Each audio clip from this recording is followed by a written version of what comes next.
Hello guys, welcome to back to my channel Nipa blogs. কেমন আছো তোমরা? আশা করি খুব ভালো আছো, আমিও খুব ভালো আছি। তো দেখো, এটা অনেক দিনকার ব্লগস। এটা হচ্ছে রথের দিন।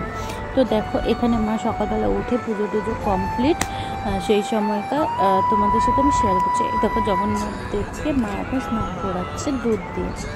তো তোমরা আমার সাথে থাকো, দেখতে থাকো কেমন লাগে ব্লগসটা। তোমরা কমেন্টস করে অবশ্যই জানাবে, কেউ কিন্তু স্কিপ করবে না, সবাই ফুল ওয়াচ ভিডিওটা দেখবে। তো চলো, এই দেখো মা এখন প্রথমে দুধ দিয়ে স্নান করালো, মানে ঘি মধুর মাখিয়ে স্নান করালো, তারপরে হচ্ছে জল। তারপর দেখো, এই যে জগন্নাথ দেবকে সিংহাসনে বসে এরকম সুন্দর করে মানে সেবা করে তার সুন্দর করে ফুল দিয়ে দেখো সাজিয়ে দেওয়া হয়।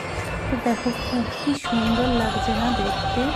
তারপরে এই দেখো মা গোপু সোনাকে কত কিছু, আর জগন্নাথ দেবকে কত কিছু খেতে দিয়েছে, ভোগ দিয়েছে আর কি। 5 রকম মিষ্টি, আম, পিঠে, কলা, বাতাসা, খই, মুড়ি, তারপরে হচ্ছে তোমার কাঁঠাল, আর এদিকে জগন্নাথ দেবকে কলা আর চিনি, জগন্নাথ দেবের ফেভারিট খাবার এখানে দিয়েছে। তারপর এই দেখো আমি রথ টানতে চলে এসেছি, আর এখানে আমার মেয়ে এই দেখো রথ টানবে না, দই টানতে বলছে, ভয় পাচ্ছে। তো কেমন লাগলো ব্লগসটা? আশা করি খুব ভালো লেগেছে।